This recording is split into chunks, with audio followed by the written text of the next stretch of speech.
News TV Telugu. ఇప్పుడు AP top 10 చూద్దాం. Friendly policing ద్వారా ప్రజలకు మెరుగైన సేవలు అందిస్తానని నర్సీపట్నం నూతన డీఎస్పీ పోతిరెడ్డి శ్రీనివాసరావు తెలిపారు. బాధ్యతలు స్వీకరించిన అనంతరం ఆయన మాట్లాడుతూ ఫిర్యాదుదారులు ఎవరైనా తమ వద్దకు నేరుగా రావచ్చన్నారు. గంజాయి, నాటుసార నివారణకు దృష్టి పెడతామన్నారు. ఎస్ఐగా తన మొదటి పోస్టింగ్ నర్సీపట్నంలోనే ప్రారంభించామన్నారు. ఇక్కడ ప్రాంతాలపై అవగాహన ఉందని పేర్కొన్నారు.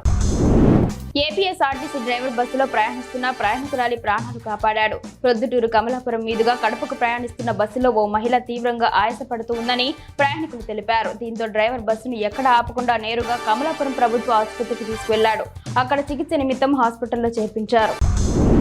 అంతర్వేది లక్ష్మీ నరసింహస్వామి కళ్యాణ ఉత్సవాలకు పటిష్ట ఏర్పాట్లు చేయాలని కలెక్టర్ మహేష్ కుమార్ అధికారులను ఆదేశించారు. దీనికి సంబంధించి కలెక్టరేట్లో అధికారులతో సమీక్ష నిర్వహించారు. ఉత్సవాలను వచ్చే నెల 4 నుంచి 13వ తేదీ వరకు అత్యంత వైభవంగా నిర్వహించేందుకు ఏర్పాట్లు చేస్తున్నట్లు ఆయన తెలియజేశారు. అమలాపురం పట్టణ కేంద్రం అమలాపురం జీఎంజీ బాలయోగి స్టేడియంలో 2 రోజుల పాటు నిర్వహించిన కోనసీమ క్రీడోత్సవం పోటీలు ముగిశాయి. ఈ సందర్భంగా క్రీడల్లో గెలుపొందిన వారికి కోనసీమ కలెక్టర్ మహేష్ కుమార్, ఎస్పీ కృష్ణారావు చేతుల మీదుగా బహుమతులు అందజేశారు. అనంతరం వారు మాట్లాడుతూ విద్యతో పాటు ఆటపాటల్లో కూడా రాణించాలన్నారు. ఈ కార్యక్రమంలో అధికారులు, విద్యార్థులు, క్రీడాకారులు పాల్గొన్నారు. జిల్లా ప్రగతికి, ప్రజా సంక్షేమానికి బ్యాంకర్లు సహకరించాలని కోనసీమ కలెక్టర్ మహేష్ కుమార్ సూచించారు. అమలాపురంలోని కలెక్టరేట్లో వార్షిక రుణ ప్రణాళికపై బ్యాంకర్లతో చర్చించారు. ప్రాధాన్య రంగాల అవసరాలకు అనుగుణంగా రుణాలు ఇవ్వాలని సూచించారు.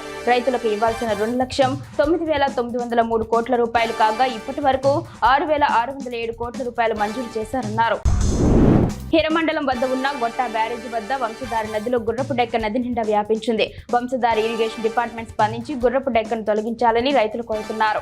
ఈ గుర్రపు డెక్క కుడి, ఎడమ కాలువల గుండా వెళ్లి పిల్ల కాలువలకు అడ్డు తగులుతుందని రైతులు చెబుతున్నారు. సంబంధిత అధికారులు దీనిపై దృష్టి సారించి సమస్యను పరిష్కరించాలని కోరారు. నక్కపల్లి మండలంలో 3 రహదారుల నిర్మాణానికి రాష్ట్ర హోంమంత్రి వంగలపూడి అనిత 5 కోట్ల రూపాయలు మంజూరు చేసినట్లు నక్కపల్లి టీడీపీ అధ్యక్షుడు కొప్పిశెట్టి వెంకటేష్ తెలిపారు.